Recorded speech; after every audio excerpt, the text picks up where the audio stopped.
She like the dance hip hop spot. But you move and groove, connect the dots. Just living a vida loca. She had those to the truck. The funny thing is that you got on film, mm-hmm. I knew all the moves to the thong song. Hold on, you were just flipping in the same. No, wait. Like the moves or like the song?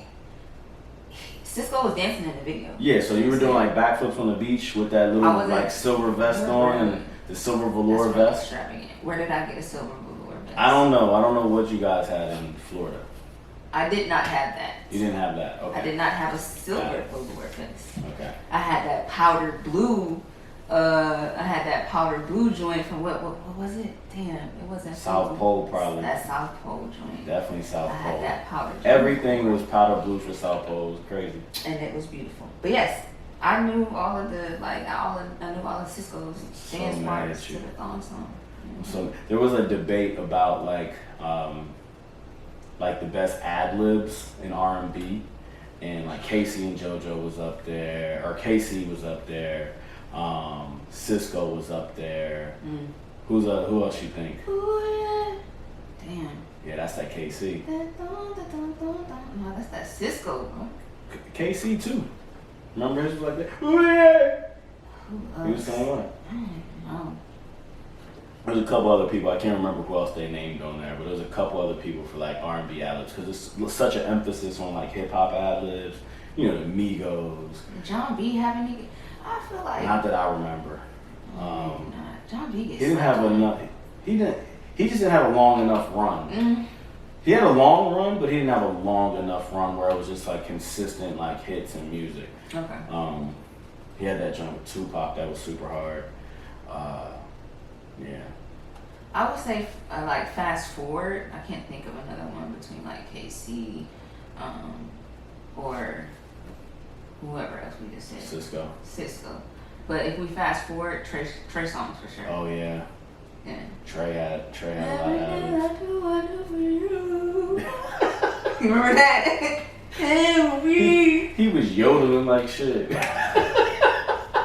And the fucked up thing is I love that shit. He did a little Summer with Miami at the end of the song. He on there yodeling. I'm like, now I'm thinking about it now. Back in the day, I love that shit. Trey. Trying to hit the notes. Shout out to you, Trey. Did you see there's this new stand-up on Netflix? No, I'm bugging. You told me about it. I watched it. The Sam J. Sam J stand-up. What was the name of it? You remember the name of it? Honestly, damn. Forgive me, but no. Oh all my I saw God. was Sam J. I don't know if it might be self-titled. Okay. But yeah. You guys gotta get on Netflix ASAP. So, like, to be completely honest, when I saw it, I was like, no, she look corny. You know what I'm saying? Like, it's probably gonna be corny. But she's like, I thought you guys kind of like stick together. Wow. Too far? Whoa, what are you saying, sir? Man, we gonna unite. She from Boston too, so I don't even know if I want that smoke. You know how they get down. Yeah, I don't know if I want that smoke. Bobby Brown. Yeah, I don't want New Edition. Benzino. Hey. He in jail now. Just about to say that nigga just got locked up. But yeah, I didn't think that it was gonna be as dope as it was, and it was really fucking dope. Yeah, I love intelligent comedy. Yeah. Shorty was spitting on there. Yeah, there's a way, like there's a few people out there that do it for me the way that they can take a situation that has a lot of gray area, because of the way society operates. There's a lot of gray area that's created because of difference of opinion. Right? And then we literally get back to the most simplistic thing. And there's only a few comedians that I feel like can do that, and she did it very well. Very well. Very, very well. Especially the part when she starts talking about the culture and museums. Oh my God. That overseas. That bit is so good. And you kind of like led the conversation or the story that she was trying to tell before she even got there. Because it's like, yo, that's really what it is. Yeah. Sometimes it's literally funny because it's true. Yeah. You know what I'm saying? Yep. And she led the conversation like completely away from there. Like it was about her not wanting to travel with, you know, her significant other. Right. And then you get straight to some real shit. Like it was just like, it's like that medicine in the pudding type of thing. Like it's like you got to just sprinkle it in there from time to time, like in the, you know, and it was really, really good. Like I would recommend it. And then I don't want to overdo it by saying this or, you know, shoot the gun, but like there were like hints of Dave Chappelle in there for me. You know what I'm saying? Okay. Because there were some kind of, I'll say, racy comments that she made about the LGBTQ community. Yeah. You know what I'm saying? And for me, it's like you have to know that these are things that people ask, wonder about, question. You know what I'm saying? It's just shoot, you know how I question you on a day-to-day basis. Of course you do. I question you on a day-to-day basis. Yes.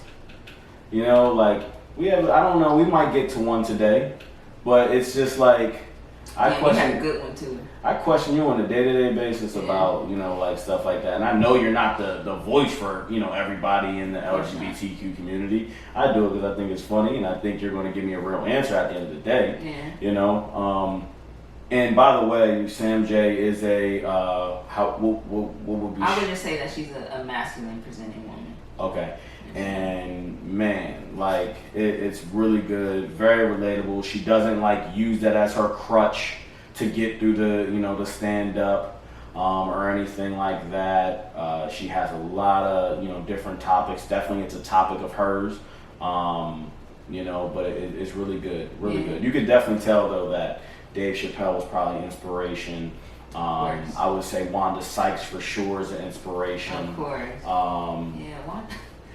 Gerard Carmichael, she may be a fan of his. I can't say inspiration because he's so new. Yeah. But she's on that same level as well for me. You know, and then she had acts like Michael Shea at the end, you know, making an appearance. And what's Chris Redd. Chris Redd. I know him from Saturday Night Live? No, well, yeah, but there's this show on Netflix. What is it called? I forget the name of the show, man. But it's a story. It's a like a Netflix series about a woman who owns a dispensary. Okay. And Weeds? No, it wasn't Weeds. Bugging, that's Showtime. I forget the name of the fucking show, man. It's killing me. But this woman owns a dispensary and she has a few people that she brings in to help her maintain it. And this dude, and he has a white girlfriend, and they're my stoners. High at their mind all the time. I think I know what you're talking about. That's where I know him from, for real. You know, he's hilarious. Like, yo, this dude is, you know what I'm saying? He had a really good stand-up. I can't remember. I think it was a Comedy Central stand-up I seen him, and he was talking about how, I saw it on YouTube. It was a Comedy Central stand-up, and he had a bit about, because he's from Chicago, and how he got beat up in Chicago, like the first time he got beat up just trying to be like a gang member. Oh my God, that's one of the best bits that I've seen. It's really good. And Michael Shea, oh my God, he's amazing. Another one from the Saturday Night Live crew, but he has way funnier stuff than, you know, I think it's called The Daily Report that he does. Yeah, I like his special on Netflix. Yeah, really good. I was looking, you know, scrolling Shade Room because you always kind of get some good stuff from there. You get some bad stuff, and then sometimes it's like I gotta get off of here. You just said though. What? He was looking and scrolling through Shade Room.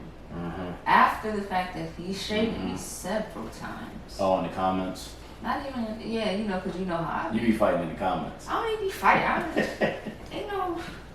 I don't want to fight. You ain't never getting no Instagram battles. That wasn't a battle. There was no battle there. It was one time where, you know, we expressed our opinions aggressively. Opposing. Yeah. Yeah. And that was it. I mean, it was no battle. Gotcha. Just aggressive, you know, in opposition of each other, but, you know, respectful. Right. You know, somebody lost, you can have healthy conversations and be on two different sides of, you know, a story. It's fun. Yeah. And then you cut it. There's nothing worth, you know, beefing over. Yeah, bitch, I'm trying to start a business, you know, like, you gotta, you know. Yeah, it's nothing worth beefing over on there. Gotcha. It's all love. So back to the Shade Room, because it did give me, like, something. I enjoyed this conversation. Okay. Because I think it's layered. I think there's a lot there to it. CeeLo came out and basically said that music today is savagery. Yikes. I'm not looking for clickbait here or anything like that. It ain't going to be a part of it. But savagery, he said music has regressed since the 70s. And also made a point as well to say that women have made desperate and what was it? Basically desperate and shameless music. I would like to touch on both of them. I get or all three of the comments. I think the main one though is about the music. I guess regressing since the 70s. I definitely would say that if we're talking about musicality, what goes into making music. Obviously it's a different time. There wasn't there's a lot of technology now to make things easier. You don't even really have to be able to sing nowadays in a sense to kind of put out music because auto-tune is a big is used regularly. So how do you feel about music today compared to like the 70s? I feel that it depends on who you're asking. Absolutely. You know what I'm saying? It's about you. How do I feel? I mean, I can't say that there's just a straight answer for that. There is so many layers because on one side, I can agree that when it comes to the quality, maybe I do feel like music has regressed and it's just different now. Analog, digital, you know what I'm saying? Those things are different. But when I look at the other end of the spectrum, I feel like there has been a lot of progression made. I think there's a lot of money made. I don't know about progression. I think I'll put it this way, right? I feel like when we get into a situation and you hear people talking about top 5s, top 10s, whatever, any sort of lists, there's a lack of newer artists. And that's regardless of who you get into a conversation with most of the time. You know what I mean? Like, yes, there's a certain age group that obviously has not heard certain music or not a part of a certain, genre of music. There's a lack of newer artists being put into those conversations. Because the reason I'm saying that is whether it be our parents or our grandparents, they know who Marvin Gaye is as well as we know who Marvin Gaye is. Right? Our grandparents, our parents do not know who they are. Right? That's 3 generations of people that know who Marvin Gaye is, compared to this one generation who doesn't, right? And then there's not 3. Like, we know a lot of these younger artists, so it's not like there's 3 generations that know who Lil TJ is, or know who Pop Smoke is, or know who these but they're not in type of people top are. 5. I'm not saying that they're not, but they're not going to be in a larger group. Like, if we're talking about 100,000 people, I don't think that he's going to pop up in that list as much as somebody's going to say Jay-Z, because Jay-Z is just so recognizable. Nas, they're recognizable. Tupac, they're recognizable. Just because of their influence in starting it. I think we can say that now. What do you mean? I think for right now, that for this time, we can definitely. Do you think the music is going to phase out though? Yeah. Completely. So you think there's going to be a generation at some point in time that's not going to get Marvin Gaye at all? No. I've had this conversation too. You know what I'm saying? Like I've had this conversation. Like I understand we're always gonna have like some forms of the blues, but do you listen to it the exact same way as when it originated? I can see where you're saying now that this is a different conversation independent upon who you ask. Right. Because I know that you and I are obviously like, we dig, we find, we like to see what was before. I can't say we go back to the blues per se all the time, but I'm sure we've heard of a lot of people that are blues singers, and we've heard music from them, multiple songs, right? So I guess I see what you're saying. I feel like there's definitely going to be a time where, you know. Maybe we got off topic of where he was going, because like, if he's just saying like, so put it this way. I guess I would say I definitely took it off topic. Right. Because I guess if you're getting into that area, obviously there's going to be what you like, what I like, and that's just it. You're not going to change that. Yeah. Music, back in the day, there was actually instruments being played, things like that, right? To where nowadays it's a loop, it's a sound that you could just press, or add on a keyboard or a beat machine or something like that, right? Now, I feel like there's a lot of musicality in it as well, but do you think that is something that contributes to what CeeLo was saying? It could have been. I don't feel as though I feel like we just got inserts of what he said, and maybe not the complete conversation, but going based off of what he was saying. It sounds like he's saying that, women in the industry have made music in just a way that it's delivered, shameless and desperate. Now, did he lie? No. Did he lie? I saw something as well today, and I think it was along the same conversation. And the woman was basically saying that we need to stop blurring the lines between like good and bad, right? Just because you like something does not mean it's beneficial, or does not mean that it's positive, or does not mean that it's liberating, because she can go out there, or not she, but a person can go out there and do what they want.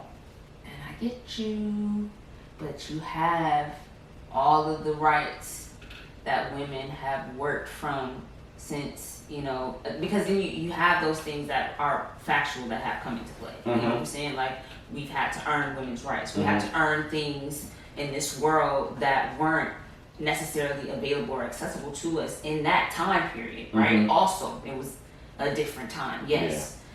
So here I am now, and this is the way that I'm choosing to express myself. Yeah. You know what I'm saying? Can you really tell me that this is that liberating though? Desperate. Just and shameless. This is who I am. I've earned the rights to be here, sharing my message, delivering it in whatever manner I choose to. Right, but then at the same time, you still hide it probably from kids. You see what I'm saying? Like, I do see what you're saying, but it's definitely not hidden from kids. Like, you cannot play this stuff in your house, but they're going to hear it and see it elsewhere. Yeah. You know what I'm saying? The labels are, fueling it. They pumping it. You know what I'm saying? You're gonna hear it. Yeah. I'm just wondering, like, to the point where does like accountability kind of come into place? You see what I'm saying? Like, be honest about what the artist, I think, and obviously I'll say the artist. Right? Reason being is because they know nowadays, regardless of what level of maturity, like music, movies, video games, whatever it is, it's accessible to anybody. It's not the same way where when we were a little younger that we had like show ID to purchase certain things and stuff like that. So I think there has to be some sort of accountability taken on by the artist. Reason being because you know that like YouTube doesn't check you really like if you just get on the computer unless your parents put a block on it or whatever it may be. And what I'm saying is using certain words to describe music, right, kind of misconstrue like really what's going on. This music is not liberating per se. Like it's free, it's open, right? You feel like you can say what you want to say, right? That's cool. I just wanted to say this. This is how I felt. You can do that. You can say that. Don't say it's liberating, right? Because liberating is something that frees everyone. You know what I mean? That makes everyone better. That type of thing. And it doesn't make everyone better when you just go out there and, you know, whack. But it does make some people better. Saying wet ass pussy on the record? Yes. That's what make people feel better? It makes some women feel liberated. I guess, and I'm not some women. And I'm not focusing on just the women. I'm just focusing on the conversation. I know I'm going there, but I feel that's the same way with. I 100% feel the same exact way with the guys as well, with the bullshit that they put out, and that's why I'm not a purchaser of a lot of this music anyway. Like I know there's a lot of things that are on the record. There's a lot of lyrics on the record, and obviously, you know, there's going to be more that I disagree with than probably more than I agree with. Right. But at the end of the day, I'm just like, I'm not listening to the songs like getting head. Like I'm not listening to that song on a consistent basis. I understand it. I understand WAP. I understand a lot of these songs. But there's certain terms and words that you probably could use for these records different than like liberating, because it like I can't. There's a lot of other people that are like liberating speeches, such as like a Huey P. Newton or a Fred Hampton and a Malcolm X, Martin Luther King, and then you come out Meg Thee Stallion and all these other people, and they're saying that their music is liberating for people. It's not the same. It's not the same, but again, I think it's like the reality of it is it's who you're asking. You know what I'm saying? Because some people, to be quite honest, like you can't sit here and debate them on whether or not they feel like WAP is something that's liberating, you know what I'm saying, whether it be for women or just in general to be, you know, as a message to be put out there. They will debate that, yeah, that is, and you're saying, yeah, it's not the same as something like, you know, a speech by Huey P. Newton. It's completely different. It's two totally different things, though. You know what I'm saying? So while it's not for you, it definitely is a reality in other people's lives. And should artists be more responsible with their platform? Definitely. But at the end of the day, it's all done in good business. Kind of off topic, I was having a conversation with a friend, and this friend was like, yo, I want to make a record because I just feel like you know, people aren't relaying enough positive messages as it relates to their finances, having good credit, referring to, you know, one of Ho's bars. And I was like, yeah, I mean, you're right. I get it, right? They're like, you wouldn't be the first artist to come on and be consciously thinking about trying to spread that information in and put people in a better position. It's about what people is good business. You know what I'm saying? Yeah. That's what it's about. What good. So tie back to CeeLo's statement. I understand where he's coming from. Did he lie? No.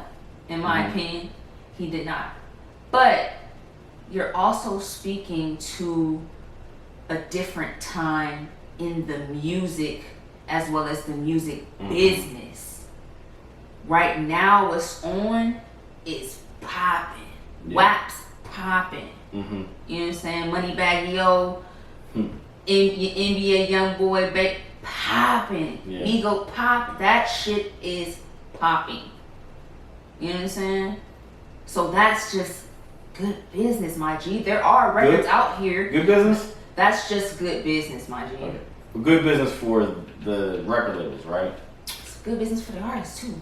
They're not doing this shit for free. Now, there are pockets, and don't let me like diminish that. Not even pockets. Mm-hmm. There's great music out there. Absolutely. There's music that is actually, you know, what you feel is liberating. Mm-hmm. You know what I'm saying? It's conscious, it's intelligent, mm-hmm. it's intentional. Mm-hmm. It's out there. So was that a reach as well? Yes, my G, because you have to know this being you have to know this being in the game. Mm-hmm. You have to you know what it is. Yeah. You know what I'm saying? He made some reaching music too, though. He made some of this today music. You know, like "Fuck You," as good of a song as it was a song to make money. Mm-hmm. That's what that song was.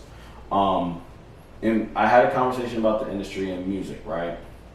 And that's why, like, yes, it's good business, but it's not the accountability part, right? That accountability part is what as we talk about, is missing.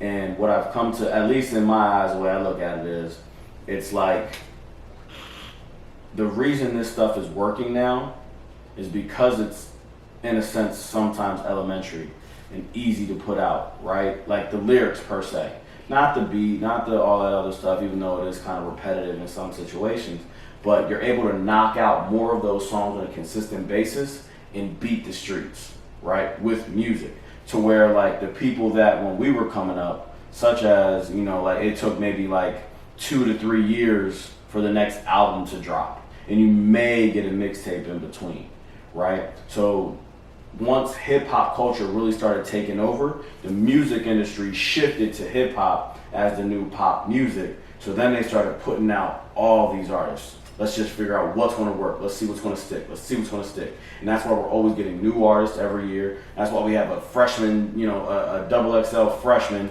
And there's so much music that's just keep dropping and dropping and dropping. And you'll get a hit from this guy and he's here and he's gone. And then you'll get a couple guys that are here for about 3-4 years and then they're gone. And then you'll get maybe you'll get that one person that can consistently put out that type of music and he'll last for like a good 7-8 years. But that's basically it. And that's why it's good business, yes, but it's not. That's why we get so much stuff and it kind of waters down that positive stuff that, people are probably looking for. Because it's not going to play on the internet, on the radio. It's not going to find its way to any playlist, because at the end of the day, it's run by so-called tastemakers. I feel like that could, factor into some of the bigger picture, but not it being the only thing, of course. You know what I'm saying? So yeah, some of the style of music that is prominent or people want to hear most is, just this. I don't know, the politically correct term for some of the rap music that's being made today, but it's more melodic. You know what I'm saying? It is, kind of simple bars, punchlines. You know what I'm saying? That gets people going. I get like the process isn't the same from the era that he's comparing it to up until now. It's not the same, right?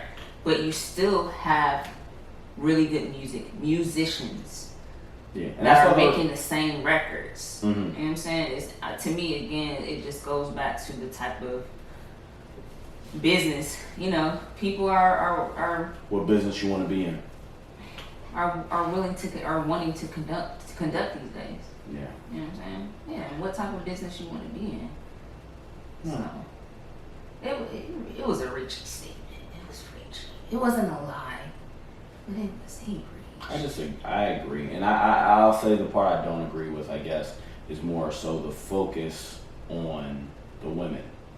There's a lot of dudes and way more dudes. There's not even that many women in the game. Ooh. You said a whole lot there. You said a lot because I'm not really sure if I even thought that way. You know what I'm saying? About what? About like the statement that was being made, or really realize that he's only kind of putting the focus on women in that statement instead of just saying music in general. Yeah. You know what I'm saying? And that's the bad part about it. I think that's what stuck out, especially because there was such a uproar about the WAP song, right? You know, and like people trying to get the song taken down, like literally getting it taken off. Like you can't hear this song anymore. Yeah. Like Republicans and like, you know, political figures trying to get rid of music. Yeah. And I think, you know, I'm sure he was questioned about it. I don't know what people were interviewing CeeLo for as of currently. I don't know if there's I know he put out a project a few weeks, you know, prior to that. If I'm not mistaken, I think it was like maybe a press run for the project that he released. Yeah. And again, I feel like we only got inserts to that conversation. I'm not sure that we had the whole conversation. Even still, you know, that portion that is being pumped in the media right now, it was reach. Yeah. I don't think it was a lie about music in general, not just women, but like the state of music or where it's gone since like the 70s. I don't think that was a lie at all, but it was definitely a reach. And I would have agreed 100% if he would have just kept it at music. Yeah. Right?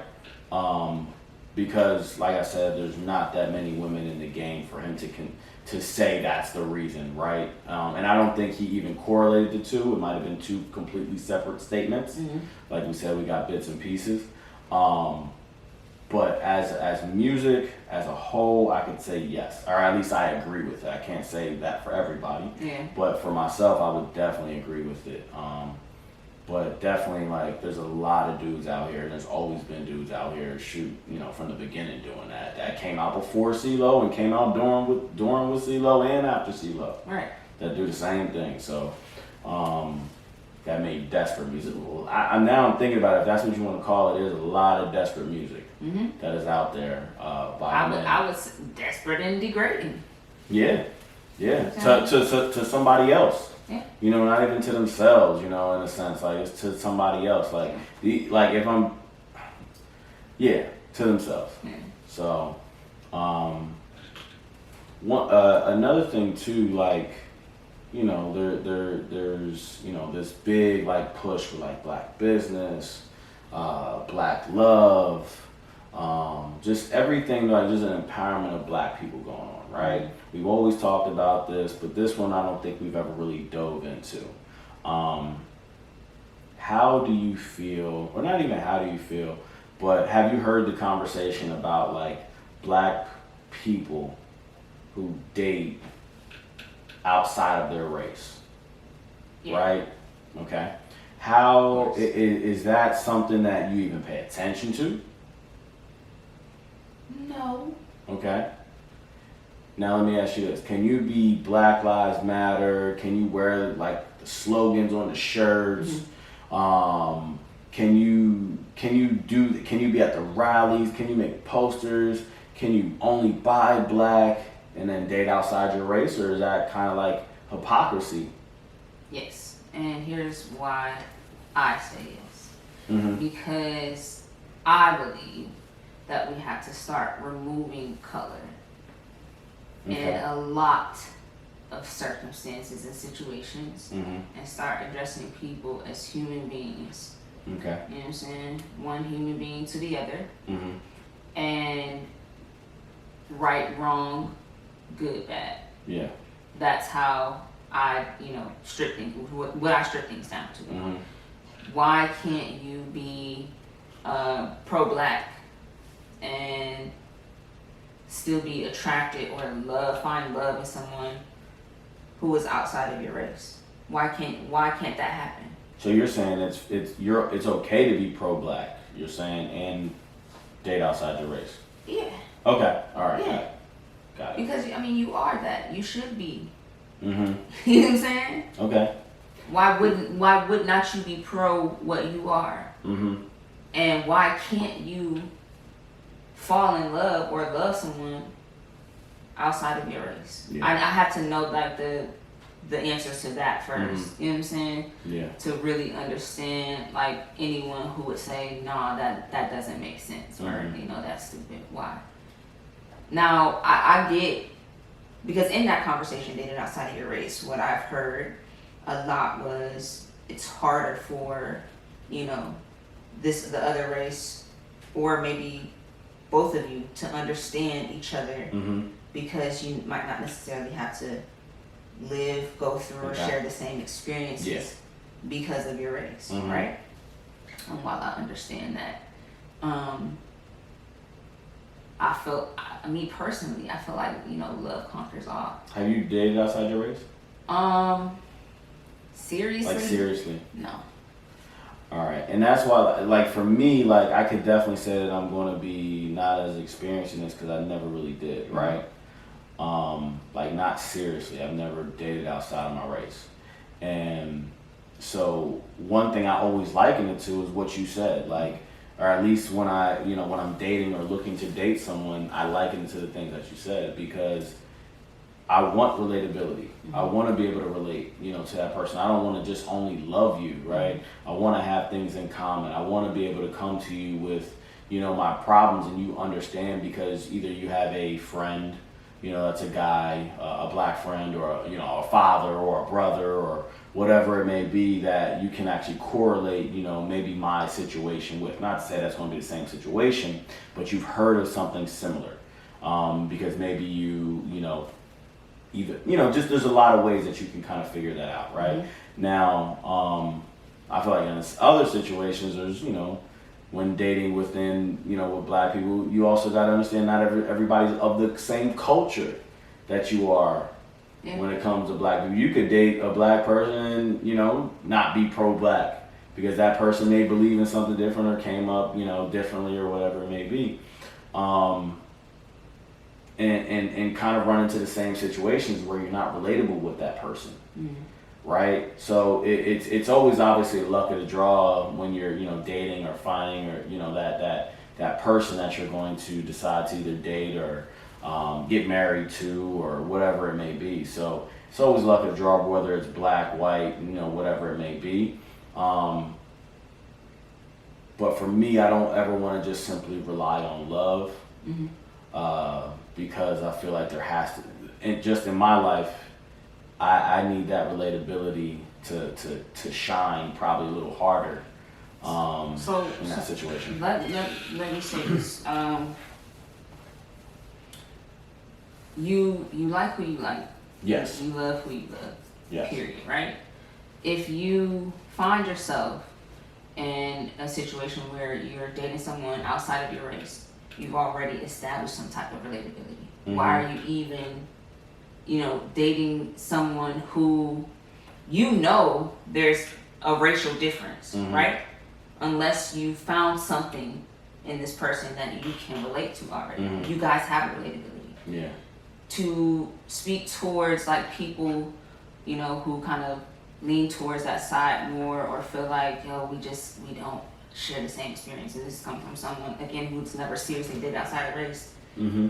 That's the beginning of you guys, in your own personal journey. That's the beginning of you guys making dating outside of your race, like, not a thing, like an issue, a problem. That's you guys' personal journey. That's what it is. You guys walking together through that, figuring that out, living that experience. And if it's real, like, you come in contact with people every day. I just said, like, I'm, you know, probably hooked up with a few chicks, for sure. But, like, if I'm really walking this journey with you, that's the beginning of us living in a world where we don't fucking see that shit. And if we made it work, you and I, then why can't we make it work as human beings? You know what I'm saying? Like, that's how I see it. I think more so, to kind of touch on that, is like, for me, it's like, I'm not really attracted to anything other than black women, right? And that's just me, right? And that's my preference, and I'm fine with my preference, right? And this isn't to put down any other race or anything like that, because I'm saying that I'm only attracted to black women. That's not to do that. But at the end of the day, that's what I'm attracted to. So for me in my situations, obviously, I don't even get to that point to even like establish some sort of relatability or a connection with the person, you know, in that manner. So for me, it's just a little bit different, I would say, there. Yeah. And when it comes like onto that like humanity level, even like other like, so to kind of touch on the other, you know, with that as well, like I'm not opposed or believe that, you know, if you're pro-black, you can't date outside your race. That you love who you love. I'm a strong believer in that, 100%, and that goes across the board. You know, so I don't think that's an issue. It does seem strange at first sight. Don't get me wrong. Like it's kind of like, okay, I wouldn't have expected that from this person. You know what I'm saying? It is you know, a little Scooby-Doo, little like, okay, like it gets there. But and you know, if y'all out there, don't lie like y'all haven't done that before when you saw like, yeah, come on now. I get it. You get there. I've seen a few white boys pull up and, you know, have some beautiful, you know, a beautiful black woman. What was the dude? What, Travis Kelce, the dude from the Kansas City Chiefs, tight end. Robert De Niro. They getting divorced now, but Robert De Niro's wife for years and years and years. She was a black woman. Man, when I found that out, I was like, oh shit. But it's like, damn, you know what I'm saying? All right, I see you. Yeah. You know what I'm saying? But you know, that's that. Yeah, there may be some like, oh shit, you know, pull at that. But at the end of the day, I see love. You know what I'm saying? Yeah. These two, they fuck with each other, regardless to their obvious, you know, difference in race. That's their thing. They willing to go through that journey, and I think we were having a conversation with someone who, I guess, doesn't understand how you can be pro-black and still share an experience with someone outside of your race. Somebody told me that they didn't believe the Queen. Like they enjoyed the Queen and Slim movie when they first saw it, but after they found out that the girl, Queen from the movie, I can't remember her actual name, but the woman that played Queen in that movie, she is dating, or she's not dating, she's married. They just had a baby. She's married to. You ever seen Mighty Ducks? Yes. Movie, the main character in that, and I think he played in a bunch of other stuff as well. But what's his name? I can't remember his name. But the main character from the Mighty Ducks, that's who she's married to. You know what I mean? And they were like, I don't even want to watch the movie anymore after that. They allowed it to affect them that much. Because it's like, this was such a pro-black movie. And I'm like, she's just an actress. Like, we don't even know we don't even know what her personal, you know, like, feelings are about any of this shit. You know, she's very believable in the movie, but at the end of the day, she's an actress. When you're pro-black, do you have to be anti everybody else? Mm-hmm. I don't believe so. You know what I'm saying? Like, how are you looking at and that's pro-black? I don't want that to be like a message that says delivered as if I'm pro-black, if I'm proud of, you know, who I am. Yep. I don't want that to be a message to say that I don't care about anyone else. Yeah. Because that's not so for me. Yeah, I agree, and I think it becomes hypocritical for us. Yeah.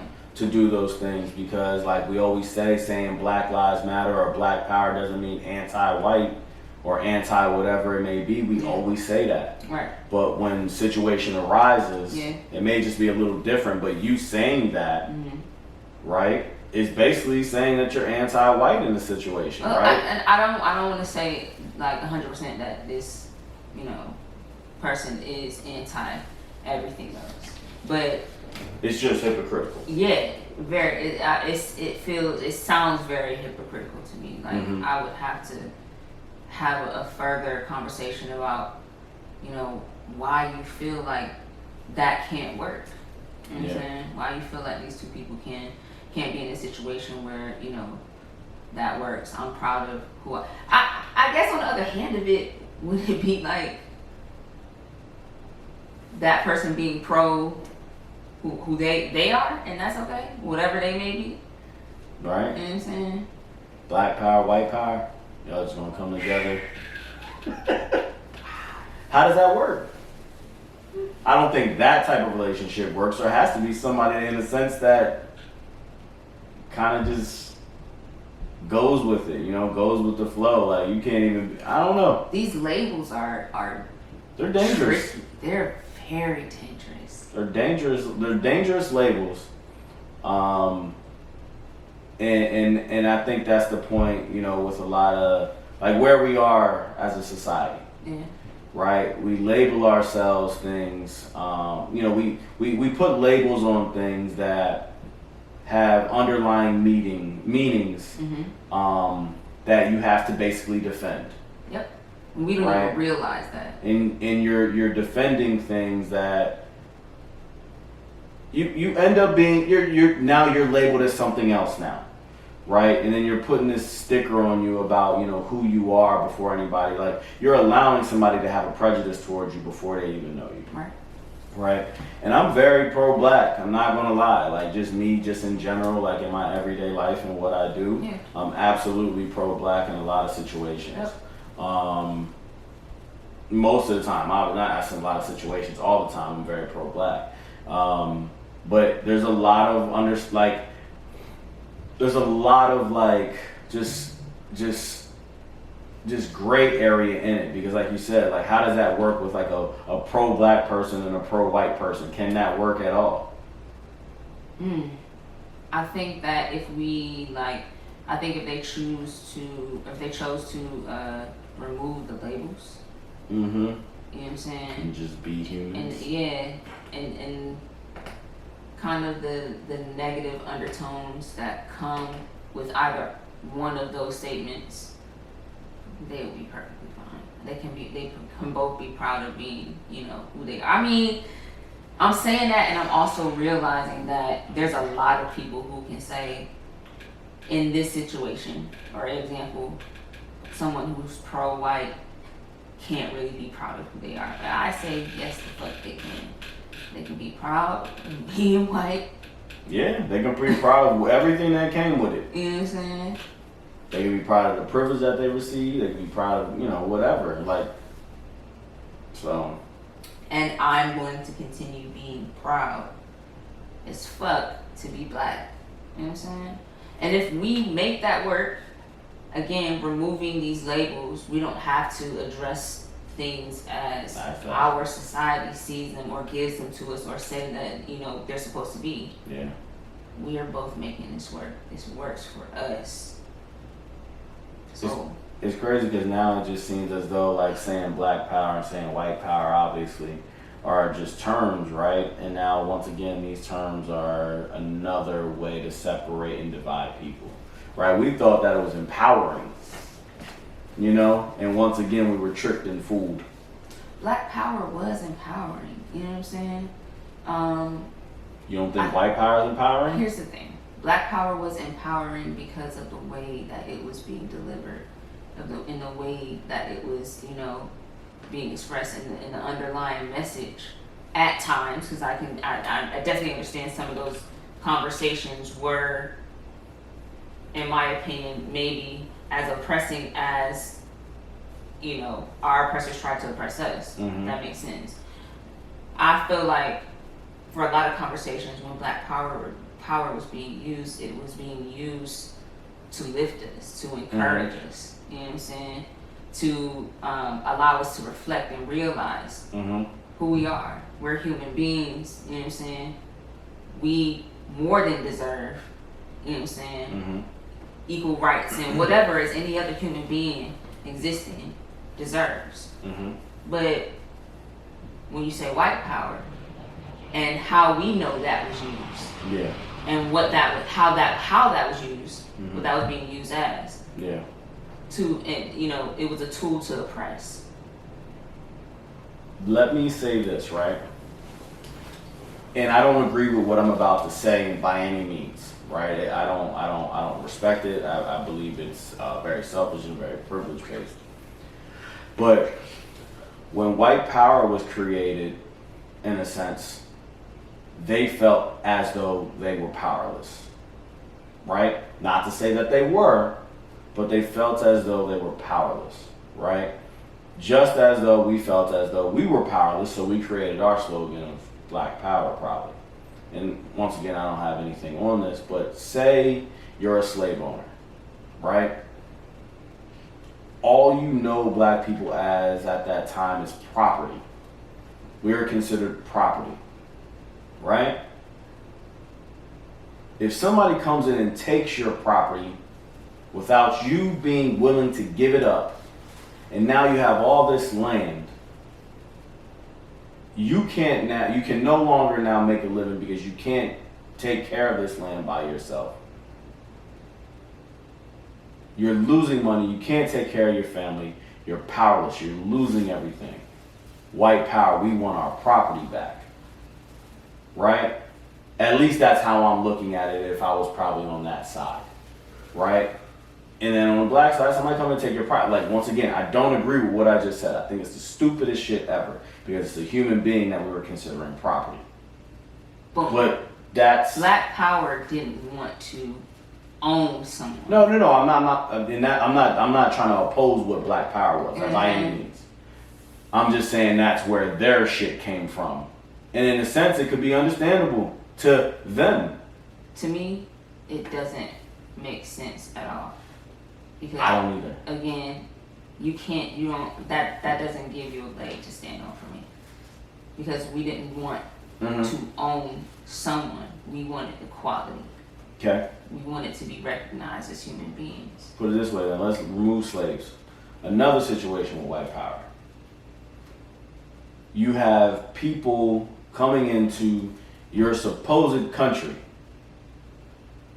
working, possibly taking jobs from you because we're taking less pay, all these types of things, so you're getting weaned out, right? Now you no longer have a job once again.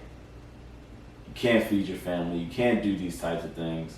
White power is another situation where that could be used to say, hey, we want our shit back, we want our jobs back.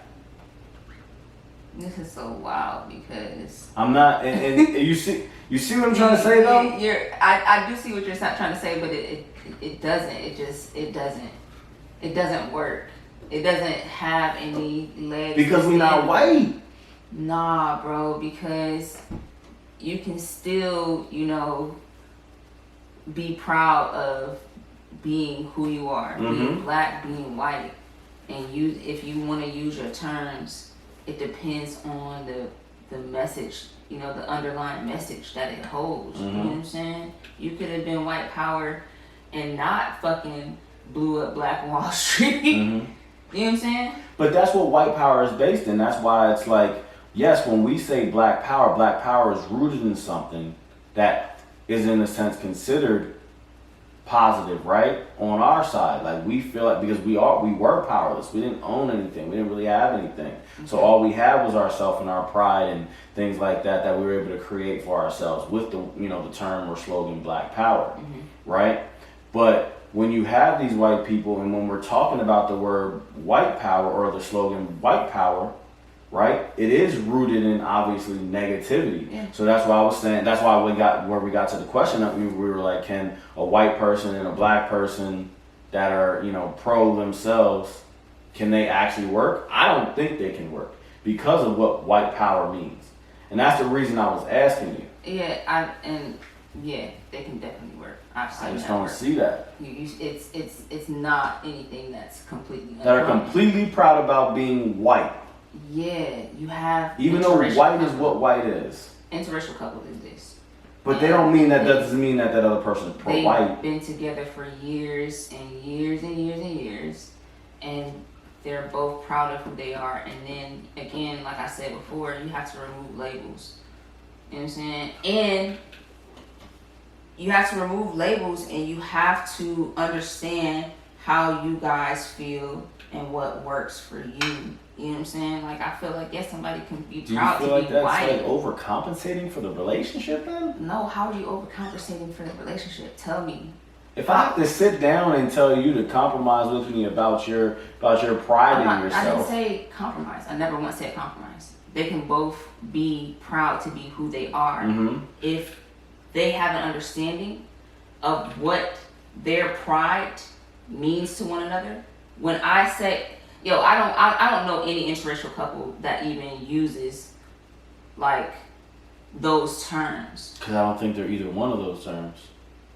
I don't think they're either one. I don't think that if you're in if you're in an interracial relationship that you believe in either one of those types of things. I just believe you believe in just the relationship that you're currently in. Okay. I can't say that you're completely pro-black. I wouldn't say that. So then that kind of contradicts you saying that you can't be in a pro-black. You can't be pro-black and be in a relationship. I don't think you can. I didn't say that you could. I said I'm fine with them doing whatever they want. Love is love, but I didn't say that you could be. Yeah, I don't see why you can't. Just because of we just talked about what the difference between white power and black power is, right? Bro, but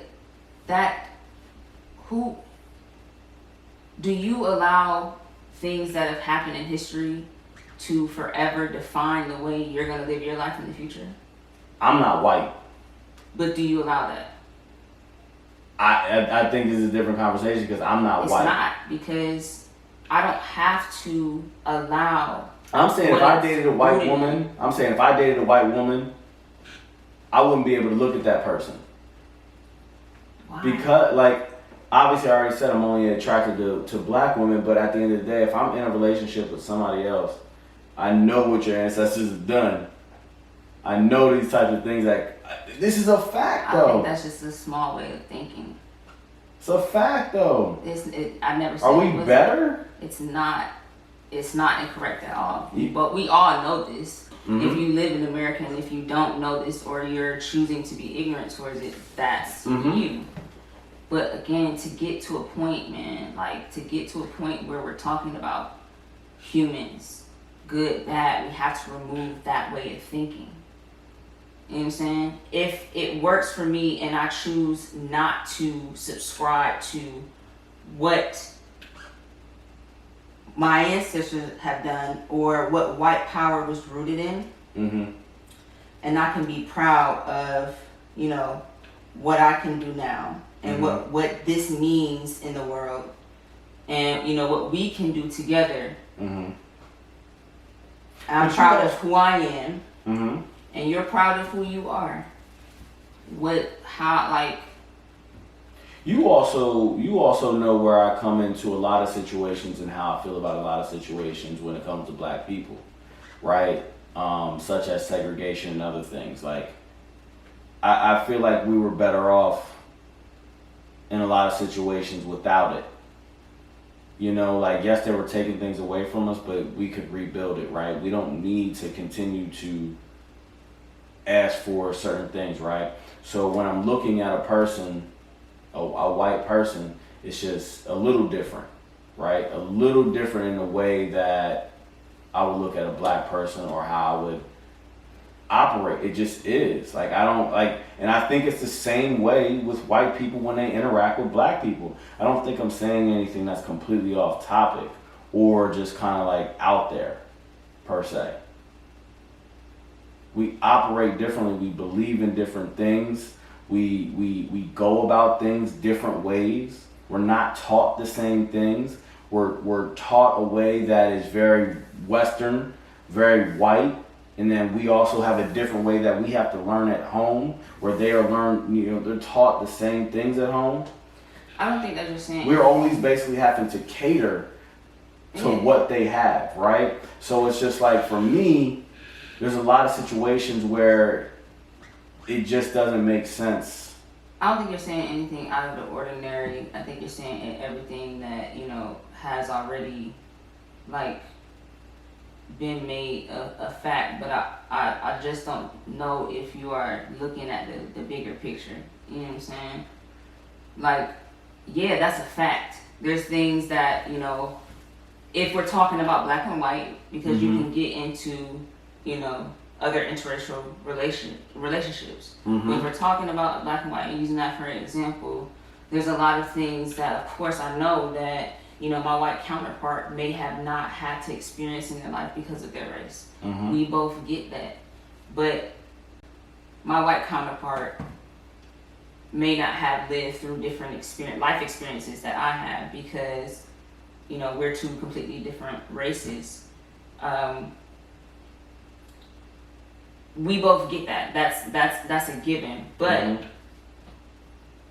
in order for us to kind of because we are even together, right? We obviously share some type of chemistry, connection, relatability to put us in this situation in the first place. Moving forward.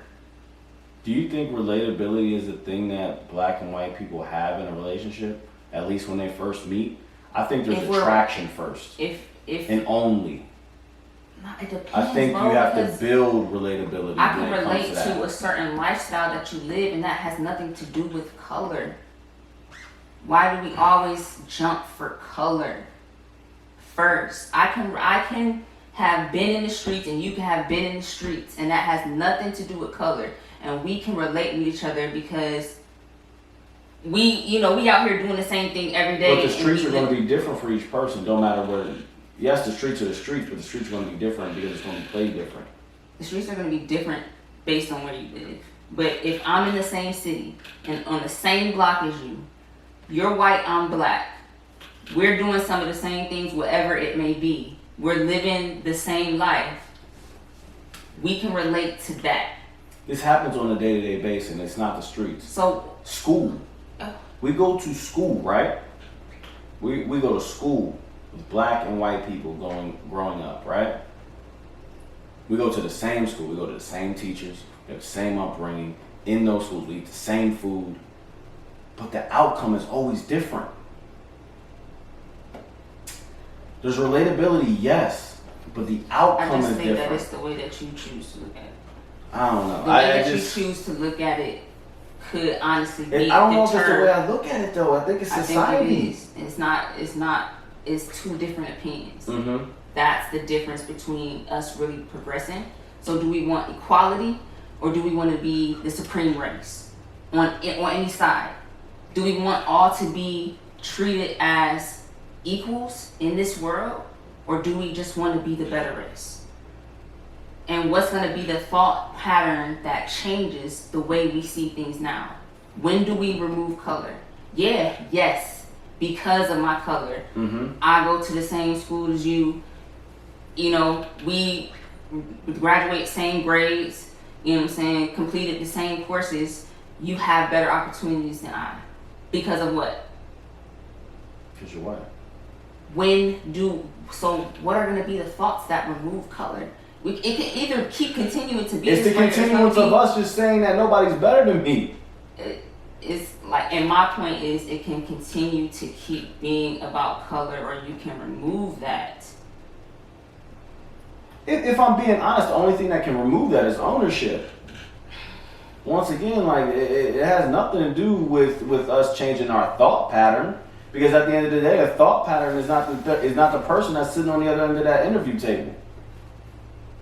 My thought pattern and how I believe about or how I look at people begins with a thought. I understand that, but I'm saying that person that I'm sitting across the table from has completely different thoughts than I do.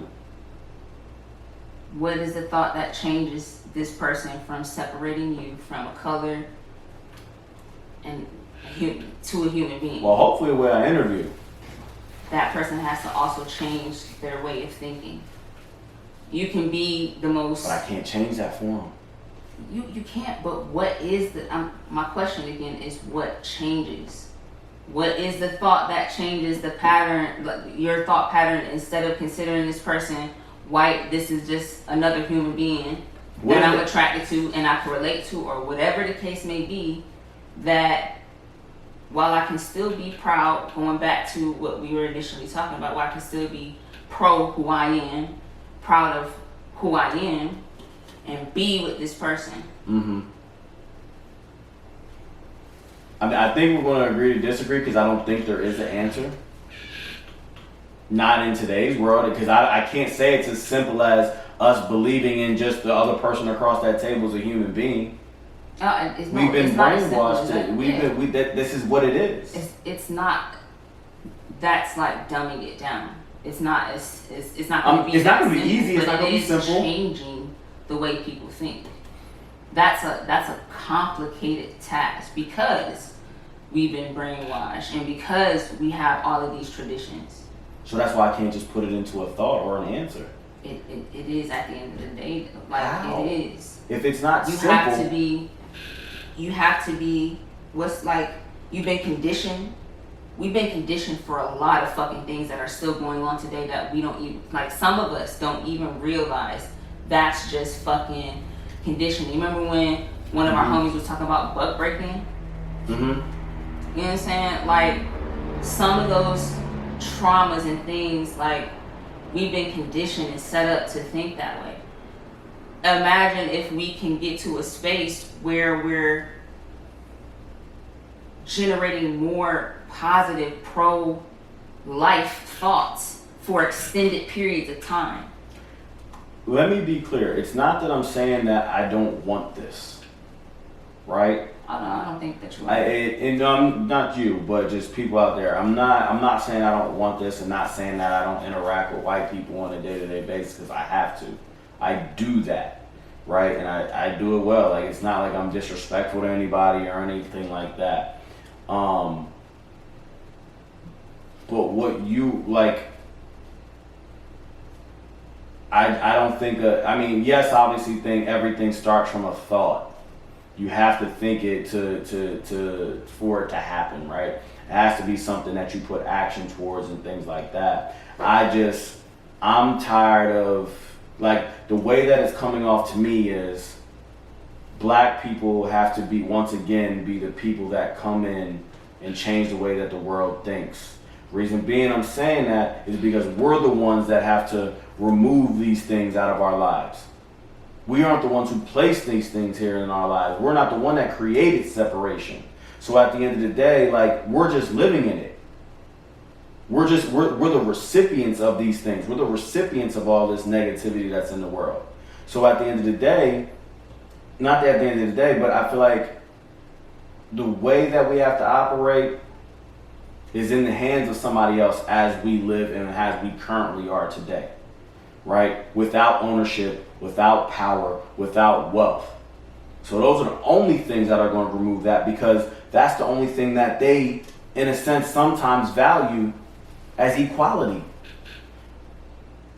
So that's just how I look at it. And I'm not to say that's how you have to look at it. Obviously you don't, right? But that's just a differing opinion. It's just going to be that way. But it's just that's where I'm at with it. That's where I'm at with it. Okay. So I'll let you have that. Don't let me have it. Just that you have what you have. I have what I have. Okay. You know what I mean? It's just like, and that's just it. We have differing opinions, and the thing is, there's going to be people on here that differ or that don't believe, that don't agree with either one of us, right? The good thing is to have the conversation, get the conversation out there, so people can, try to figure out for themselves, like, where do they stand, or actually bring this conversation up, because sometimes people don't think about these types of things. True. Right? Very true.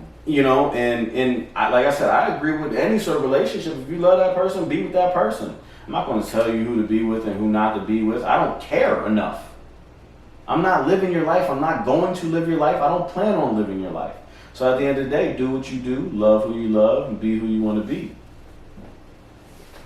Facts. I just realized that we did not introduce the podcast at all. We didn't at all. We got straight into conversation, and I feel like it's kind of pointless at this point, because I mean, you should definitely know what it is. It's an Unsolicited Culture podcast. Boom. Yeah. It's Infy and Reese. Yep. Boom. And this is episode number 21. Damn, I got it right. Yep. And you got it right. Look at I'm you. not drunk enough, obviously. Look at you. Got the numbers right. I'm spitting tonight. You know what I'm saying? Shit. Make sure you guys like, follow, subscribe to the podcast. Head to our YouTube to check out any of the episodes, past episodes, and this current episode. Yes, sir. Also, make sure you head over to our unsolicitedculture.com website. We have our playlist there. We also have our podcast there as well. Just check us out, man. Instagram, check us out as well. Like our pictures. You know, repost us. You know, if you're fucking with the conversation, let people know about us. Inbox us. Like we always try to be as communicative as possible. Hope I said that right. You know what I'm saying? We always try to respond to motherfuckers that hit us up. Yeah, so, we definitely respond. So. For sure. So inbox us and, you know, talk with us, share your thoughts, your opinion, your feedback, if there are, you know, is any. And stay connected, man. Damn, I was about to say something. Oh yeah, wash your motherfucking hands.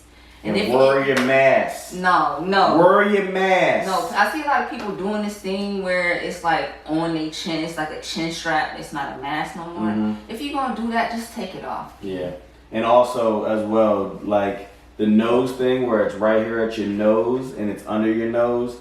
Whatever's on the top of that blue part that you're trying to keep away from your mouth is now you're breathing in on your nose. It's right there. It's going up. Right. It's like a highway right to your nose. Yes. So put it over your nose, clamp the top, and wear your mask. All right, Andrew. Whoa, my nigga. Whoa, my nigga. Chill out, B. Hey, we appreciate y'all as always. We going, we growing. It's lit. Thank y'all for tuning in. And D don't like mans no more. Damn, that's fucked up.